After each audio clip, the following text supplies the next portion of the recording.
ikintu ngusabiye rero ukomeze ukure ugire imyaka myinshi cyane uzazane n'imvi tukigufite tuzakwereka abuzukuru n'abuzukuruza mwifurije amafaranga menshi mwifurije gutera imbere mwifurije inshuti z'umumaro inshuti zitakuryarya inshuti uzagirira iterambere nazo zikakugirira iterambere ikindi kandi agaciro abantu bagiye bakwambura bamwe kuko batakuzi nabuze abantu b'ingenzi kugeza ubwo mbirwara ndababura kandi narinzi ko ntazababura ariko kugira Charlene mu buzima bwanjye ndavuga nti umva ntacyo nabuze runaka mbura na runaka ariko mfite Charlene nubwo hari igihe yibwira ko ntacyo amariye ariko arakimara ubu se ntakimaze umunsi wa mbere kuva nabaho nkorerwa anniversaire ni Charlene wayikoze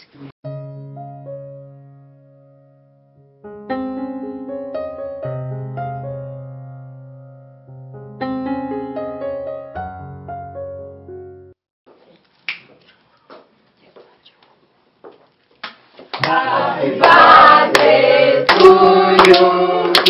Happy birthday to you.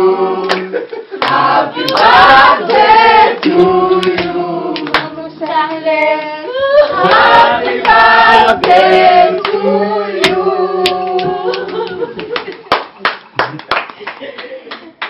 Happy birthday to you. Happy birthday to you.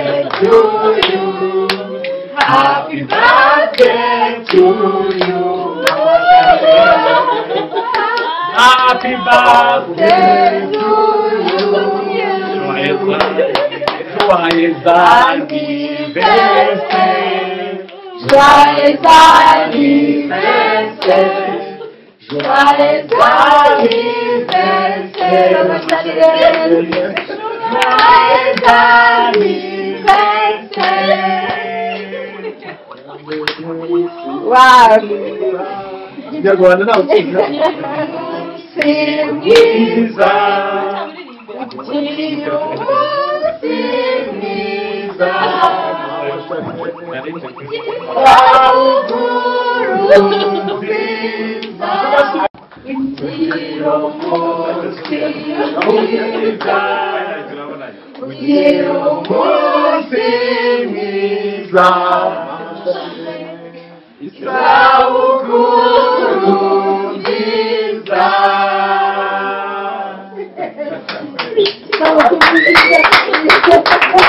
Nateguye n'amazi yo kumumenaho none sha ibase yuzuye rwose urayicitse.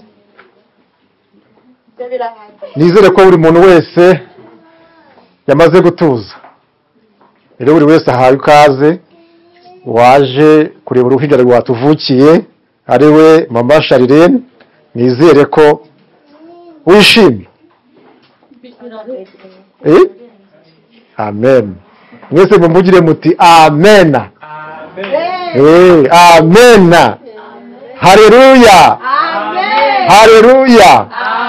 Mama Charlene rero menya ko ufite inshuti. Ntiwari uzi ko ndibuze, ntiwari uzi ko yari buze, ntiwari uzi ko ariko duhari ko bwawe. Hajya nta kintu gipiriza ngo gihari. Nta champagne ihari.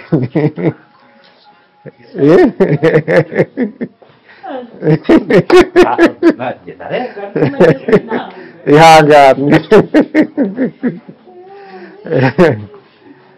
Izi ni inshuti zawe rero zaje kugira ngo twifatanye nawe umunsi w'ivuka wawe. Nukuri ntawe utagukunda mu bantu bari hano bose. Hano duhari ku bwawe kuko uri umumama w'intangarugero, uri umukristo w'intangarugero. Niyo mpamvu ubona iyi mbaga yose yaje hano ku bwawe. Ngo nguki none buryohe wanjye niwe ugiye gufata uruhinja. Buryohe wanjye ufata uruhinja neza.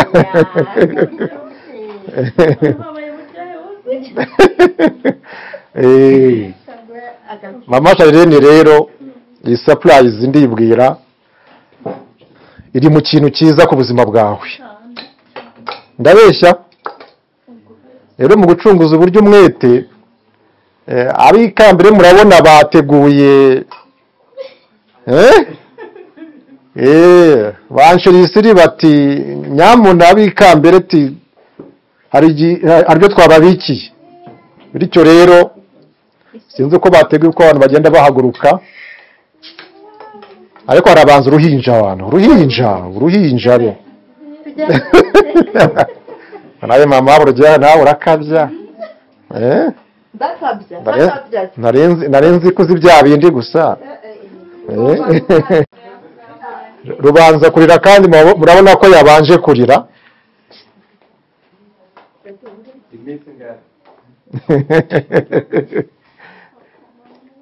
Mana we, yoko mana we.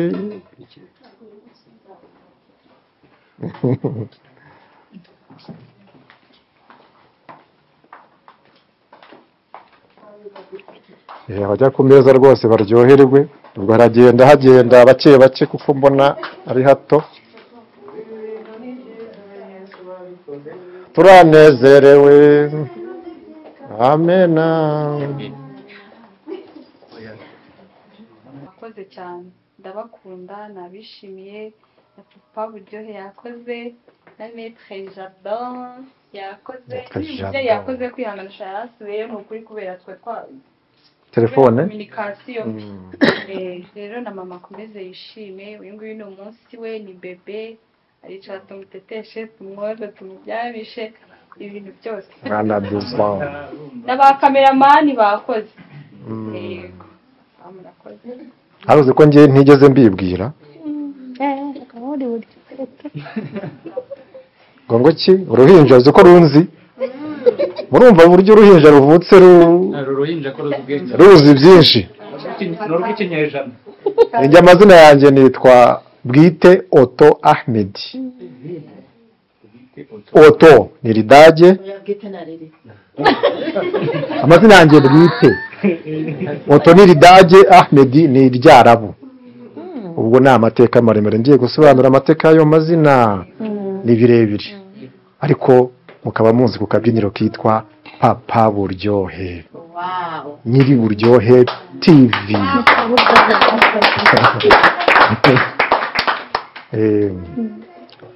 Nanjye nkorera muri uyu mujyi wa Kigali, njye Nyiri Buryohe TV, nkaba mfite n'izindi business z'ubucuruzi nkora muri uyu mujyi wa Kigali, nkaba ndi umupapa w'abana 5 bose nabyaranye na Buryohe wanjye mureba hano.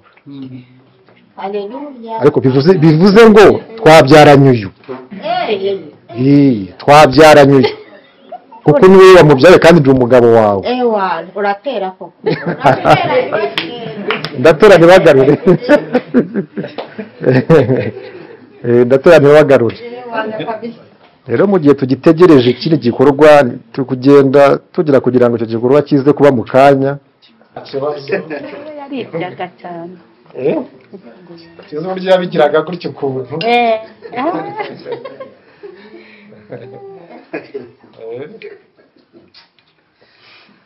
Andi murabanza.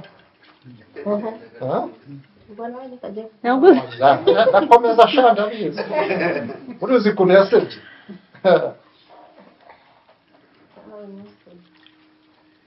Karangi.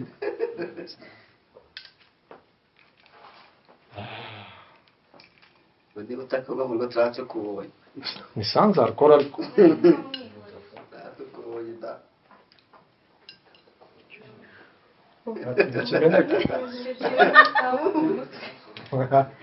Hana wenyewe?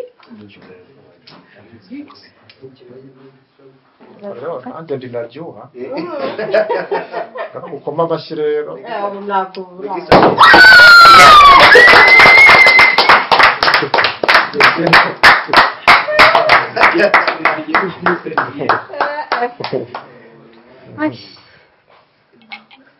Amen.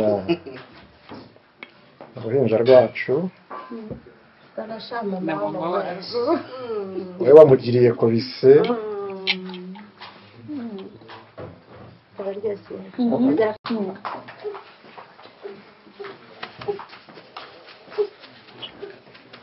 mugiye guhaguruka rero mufate keke nako bakate keke abafata amafoto abafata video babe hafi kuko ibikenewe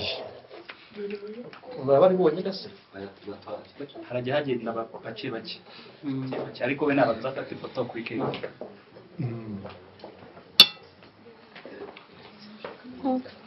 ayikate kwa kundi abakameramani mu mwanya n'uwanyu nimwe mugiye kudirectinga Sabukuru nziza turagukunda cyane turagukunda uburahure mbabwibuke turagukunda nibwo bwesheri abakameramani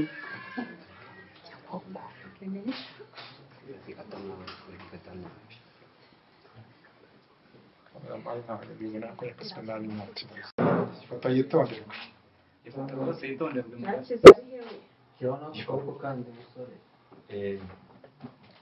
uburahure rero ubumenye musore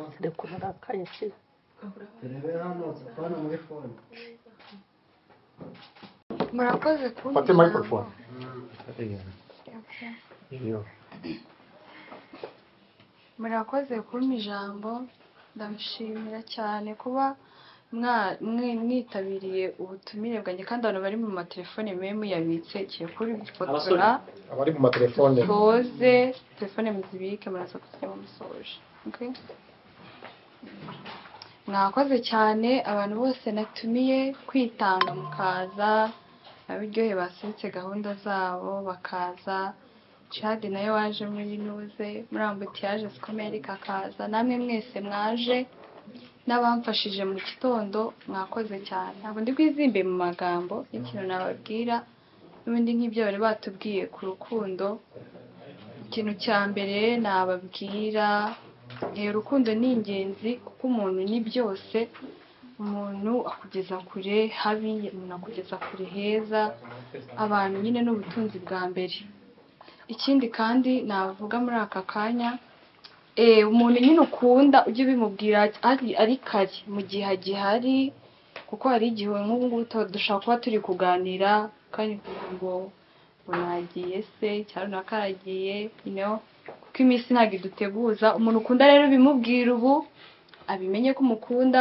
ubimwereke mpana babandi biriza ngo namukundaga ukatangira kuvugira kumva ye kandi adagihari izo mpano baranze kuzimuha hari ariko ukajya kwiriza kumva yiwe atari bukumve kandi ayo marira atari bumugarure ikindi kandi nababwira muri aka kanya bigeze kugikomoza ku kintu bavuga ngo ubukotanyi cyangwa se kuba inkotanyi umuntu wese yaba inkotanyi ntabwo ibi bintu ari ngewe wabyifashije nubwo mugabo mwakomeje mumushimira abantu benshi bamfashije umupapa wari wicara nubwo sinzi ahantu bagiye na bajado bagiye hehe umuyobozi yasabye ubusa jadora okay mbabwire binjira abantu bari hanze binjire niba nta kintu barimo barakora babereka akavuyo dusoza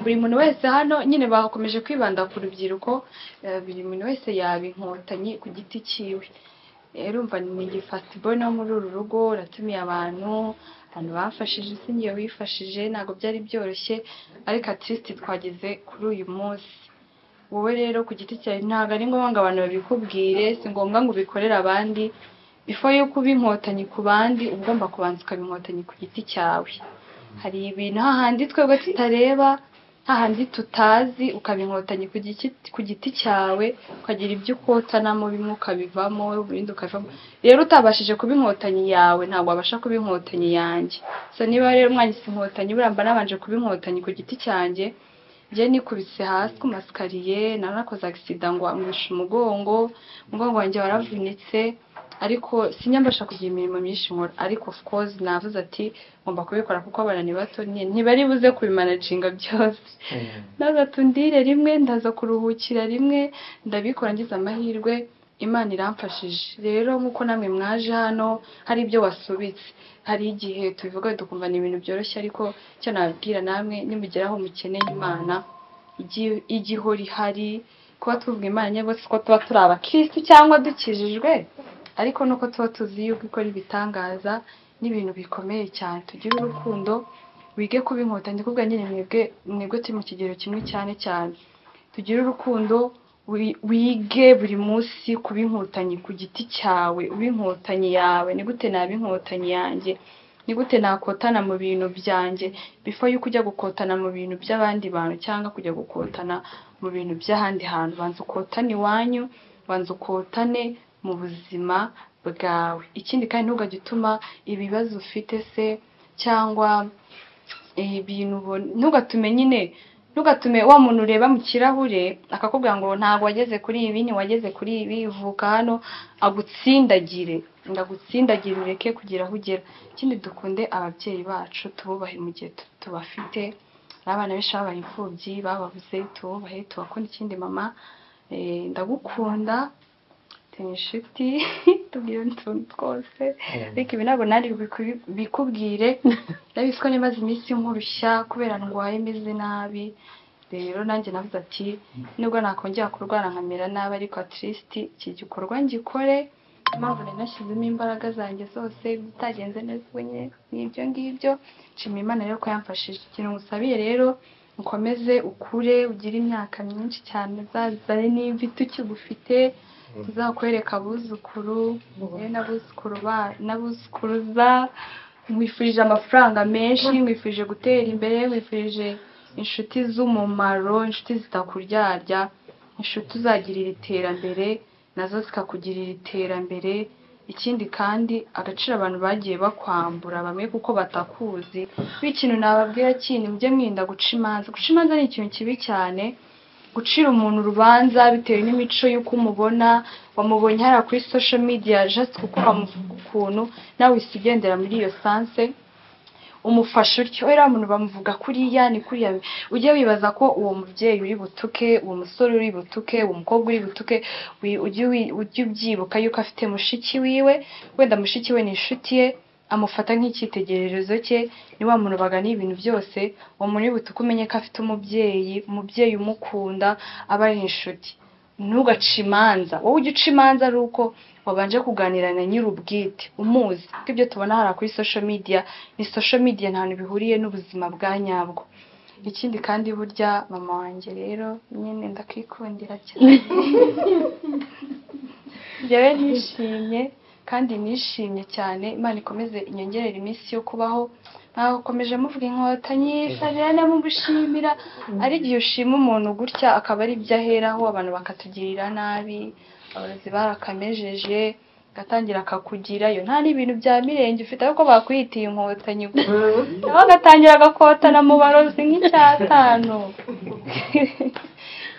so mbifurije ibyishimo bidakama mwese mbifurije kunezerwa ikindi kandi njye nkunda kukivuga Imana ibahe imbaraga mwese waba umukuru waba umutoya birakwiye Imana iguhe imbaraga zo kuba inshuti yawe kurusha uko uri inshuti n'abandi bantu bose kuba inshuti yawe ku giti cyawe kurusha uko uri inshuti n'abantu bose bigufasha mu bintu byinshi niyo abantu bagutaye nta muntu uhari niyo abantu bose barimo barakuvuga nabi ariko uri inshuti yawe uragenda ukabireba okay mwana se gutya na gutya ukijya muri dushe ukarya ukanywa ubundi ukagereka akaguru ku kandi abantu bandi imihari yabishe kandi ariko wowe kuko uri inshuti yawe ukagenda ukiganiriza ko tumeze gutya ariko be strong biraza kurangira abantu bakajya bahora babona urakomeye kandi nta therapy uba wagiyemo ntabwo ufite abaganga bagukansoringa ariko juste wowe kuko uri counselor wawe ibintu byose bikagenda neza na maître Jado ndamushimira nawe wakoze cyane inshuti nziza kandi inshuti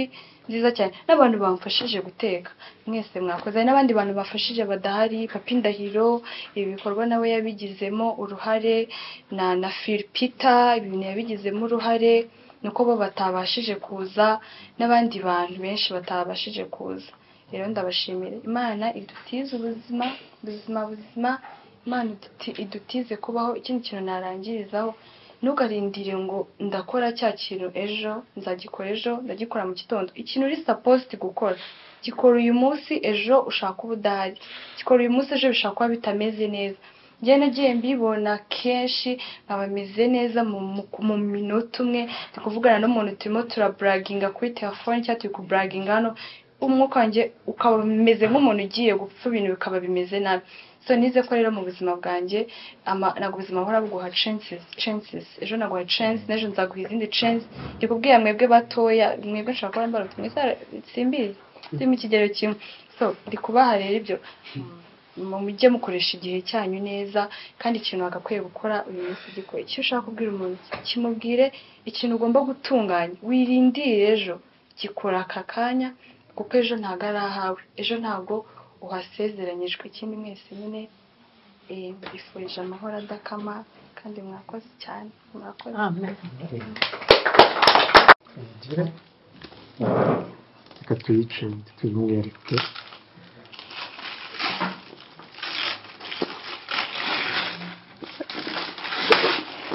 Tweretse inyuma tukareba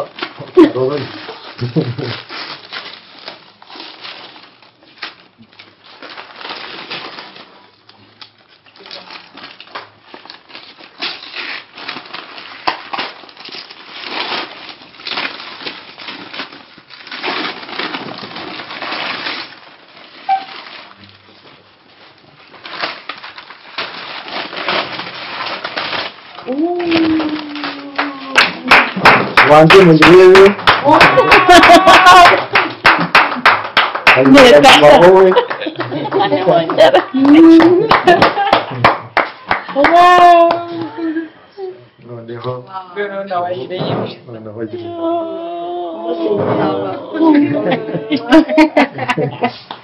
niba twaguteguriye twasanze iki nk'uko mubizi ntabwo kibora, iyo washyira hose ntabwo kibora.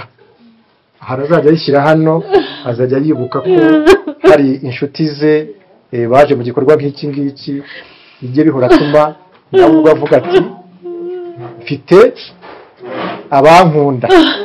Rero iyi mpano famiye Buryohe yaduteguriye uzagashyira hano muri salo cyangwa ahandi waba wateguye. Yego Imana iguhe umugisha. Amen. Ubwo nanjye ndasoje ubwo. Amahoro y'Imana nabe muri mwe. Amahoro y'Imana nabe muri mwe. Uyu munsi urantunguye cyane.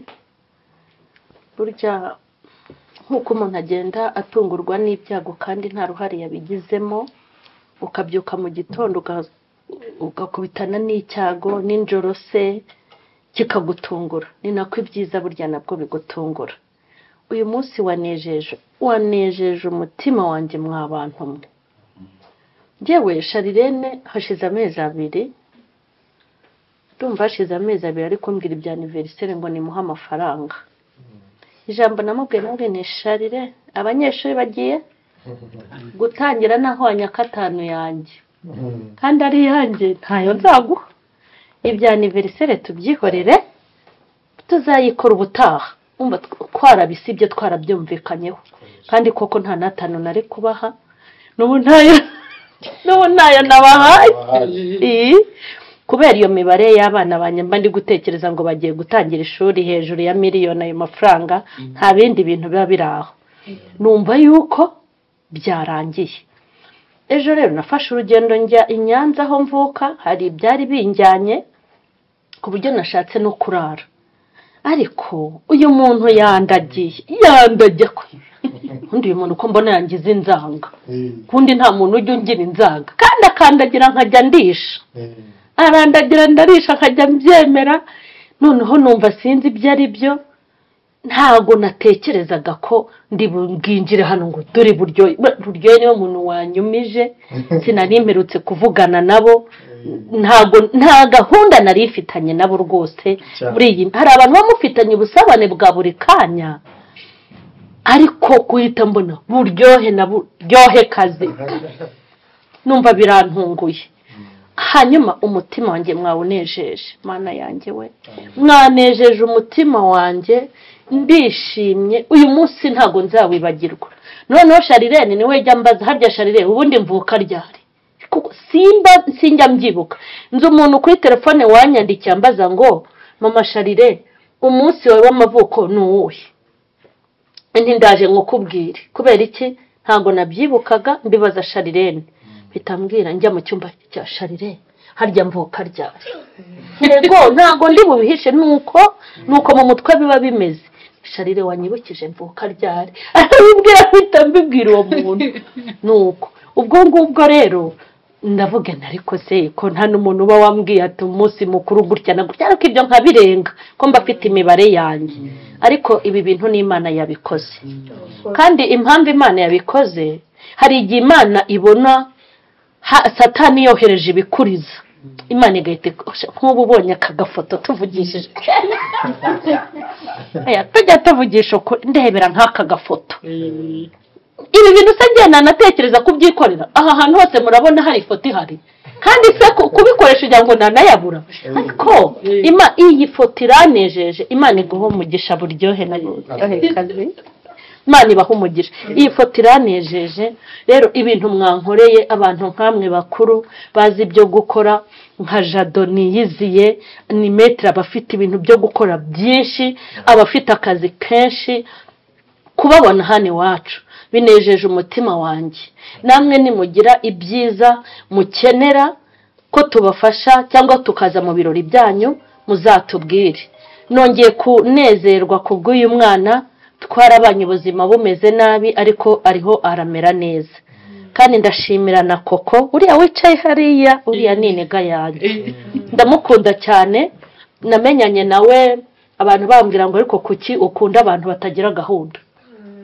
ubwo hari ibyo bari bamuziho bamubonyeho ariko burya abantu muribeshye abantu mwita bo kujugunywa nibo bo kwiyegerezwa niyo misiyo Yesu yaduhaye abo bateye isoni abo mubona abo buriya umuntu mubi ashobora kuba mwiza ku bw'abeza umuntu ubabaye ashobora kwishima ku bw'abantu bari kumufasha kwishima rero ubu ni umubyeyi mwiza kumubona harabinezeza umutima wanjye kandi nyamvuga ko nabanye n'abitwa beza ko nabanye n'abitwa ngo ni beza ngo bafite umurongo mwiza nta muntu n'umwe nigeze mbana nk'uriya mwana yambereye umwana mwiza twakinanye filime nkajya mbura amafaranga yo kubahemba ariko ni muzajya muhora mukorera amafaranga mwaje tugakina no mu bibazo nagiye ngira byo kurwaza abana yajyaga afasha mu bintu byinshi yari yambwiye ngo ejo ngo azaza kunsura ngo ejo saa 3 azaba yahageze kumbi naje musanga ahangaha n'aba bana b'inshuti bigana n'abana banjye namwe Imana ibaha umugisha hanyuma Jihad turakwishimiye iwacu Imana iguha umugisha turakwakiriye kandi turakwishimiye kubana nawe ni iby'igiciro kuri twebwe hanyuma mama buryohe ngo wambyaye ariko muzi kubyara umwana ungana nanjye nabyo ntabwo biba byoroshye Imana iguha umugisha kubwo kwicarana nanjye muri uyu mwanya ndashimira uwitwa Rama Rwanda ajya afasha mu gikoni ntago ari hano hafi ndashimira n'abariya bakameramani namwe Imana ibaha umugisha ndashimira n'abaturanyi buriya yaserukiye iwabo hanyuma ndashimira n'abana banjye by'umwihariko ndashimira Charlene arihe Charlene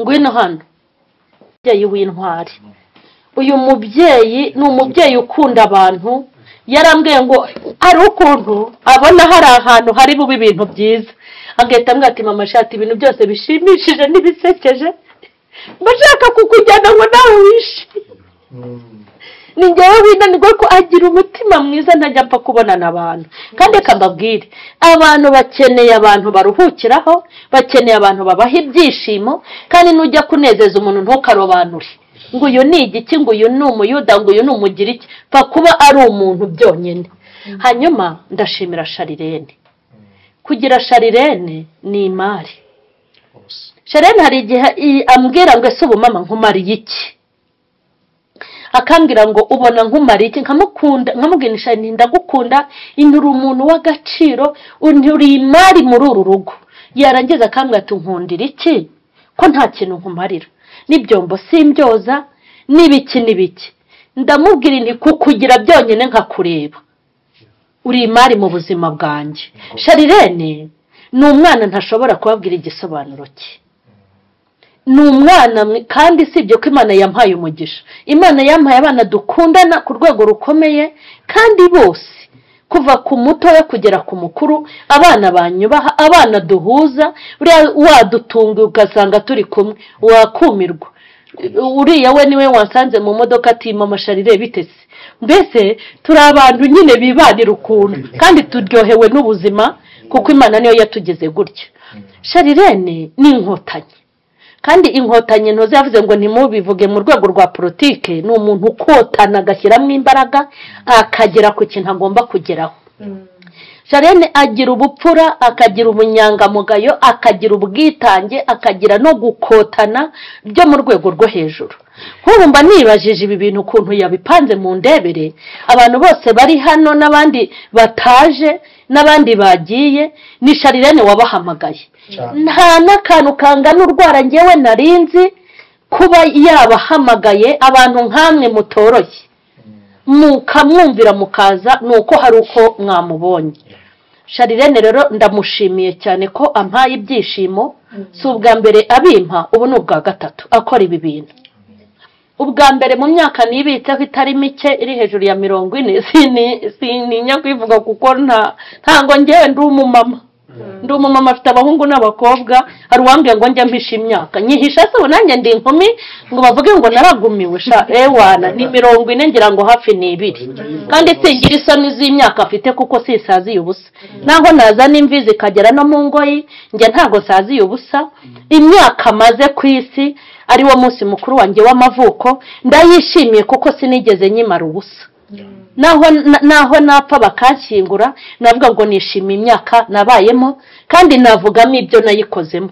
Njya mbwira abantu ku munsi wa anniversaire nkababwira ngo ntitukishimire imyaka tumaze, ahubwo tujye twishimira icyo twayimazemo. Navuga ni hari abantu mujye mukatira keke muba mukwiye guca inturusu mukabakubitagura bitewe n'ibintu bakoze muri ya myaka, ariko mukarenga mukabakatira keke. N'umuntu wese niyuzuza imyaka ujye uvuga ngo muri uku kwezi nakoze iki, uyu mwaka wose nakoze iki. Ariko hari umuntu wuzuza imyaka nk'iyo yujuje ugasanga hari abo bari kuborera muri gereza yafungishije, ugasanga rusororo hari abariyo yagize uruhare mu gupfa kwabo, ugasanga abantu barimo bararira muri iyi si hari abo yagize mu ruhare mu marira yabo, mu bashomeri hari abo yagize uruhare kugira ngo baba bashomeri, ugasanga yateje ibyago n'amakuba, ariko sha inzu yose ikuzura indabo, impano, amakeke bayamukatiye. Urumva ko nta kantu k'ubwenge ndabarobesheje. Uhereye uyu munsi numara umwaka, ukamara umwaka ukumva nta muntu uratirira hasi ku bwawe, ujye uvuga uti imyaka maze ni sawa. Hanyuma noneho nihaboneka amabariye ku bwawe, abambaye ku bwawe, ababaye mu nzu ku bwawe, abo wabwiye ngo waramutse gute, uwo wabwiye ngo ndagukunda, uwo wabwiye ngo komeza utere imbere hejuru cyane cyane ko dufite abadukubita hasi n'abatwica ku manywa na nijoro, ujye wigurira nimba ari umuntu wagize ibyishimo kubera wowe. Charlene rero nanjye ndamubashimiye kugira Charlene wenyine. Umva nabuze ibintu byinshi muri ubu buzima, hari ibyo mvuga n'ibyo ntavuga, kandi nabuze abantu benshi b'ingenzi ntabyo njya mvuga. Nabuze abantu b'ingenzi kugeza ubwo mbirwara ndababura kandi narinzi ko ntazababura, ariko kugira Charlene mu buzima bwanjye ndavuga nti umva ntacyo nabuze runaka mbura na runaka, ariko mfite Charlene. Nubwo hari igihe yibwira ko ntacyo amariye ariko arakimara. Ubu se ntakimaze. Umunsi wa mbere kuva nabaho nkorerwa anniversaire ni Charlene wayikoze. Yaricaye we n'abarumuna be aravuga ngo ese ngo ko mama yababaye cyane, ngo ko mama baricara barabibara bati niki twakoreye mama kwishima. Charlene arabibara ati ngiye muri telefone ya mama ndeba abantu bakunda kuganira na mama cyane n'inshuti ze zijya ziza, nkagira ibigeragezo rero byo kugira inshuti z'inkene, inkene zikennye nkanjye. Ukuntu rero Imana iragwira, ariko burya reka mbabwire umuntu, reka mbabwire hari abantu baba bakennye mu ikofi ariko bafite umutima, kandi n'ubu ndabizi neza ko mu nshuti nyinshi magarangira n'abo bantu ubona badashika ntibabyine ariko bafitiye urukundo ruturuka ku mutima. Ariko Imana yaranamvangiye, yanampaye uburyohe na mama buryohe, mwese mbabakene, yampaye Maître Jado n'abandi bataje hano, impa ba Jihadi n'abandi. yegeranyije abantu babona 30,000 by'amanyarwanda.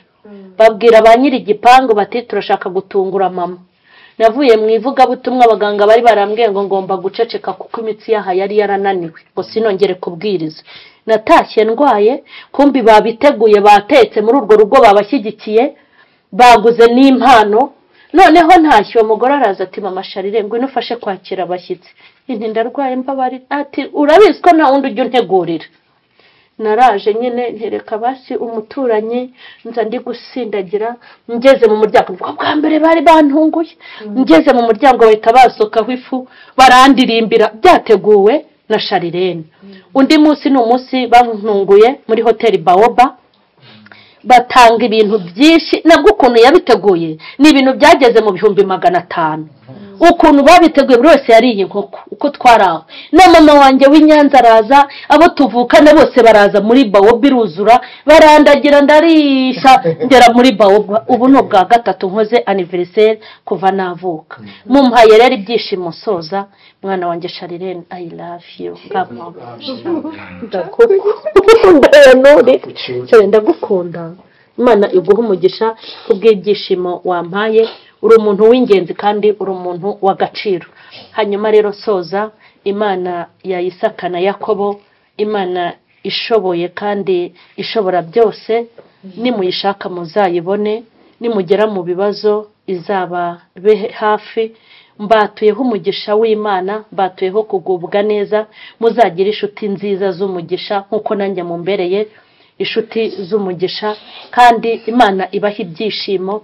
Ubu mbabwiye detaye y'amateka nge na Charlene, wenda nko mu mezi 2 atambutse cyangwa mu kwezi kumwe niho mwamenya agaciro k'ibi byishimo duhawe. Uko biri kose Satani aba yarakoze Imana ikamubwira iti ariko burya nanjye ndahari, ndaje setsa abana banjye. Ubwo rero mukoze byinshi kandi by'imbaraga. Ikindi nuko shimiye Imana impaye kugera uyu munsi. Ngira ipfu nyinshi zimpusha, ngira impanuka nyinshi zimpusha, ngira abandoga, ngira abantangira amafaranga ngo banyice, ngira abantega imitego ngo banjyane muri gereza. Birashoboka ko mwari kuba mwicaye aha, mwicajwe n'ibindi, ariko mwicaye aha ngaha kuko Imana yampaye n'uyu munsi. Nta wundi wabigizemo uruhare, nta bifaru bindinda, nta za burende, nta na security tugira aha ngaha, nta n'umuzamu mu nzira aho ngenda, nta bodyguard. Ibi byakozwe n'amaboko y'Imana ya Isiraheli. Imana dore nyishimiye mu ruhame rw'aba bantu bari aha ngaha.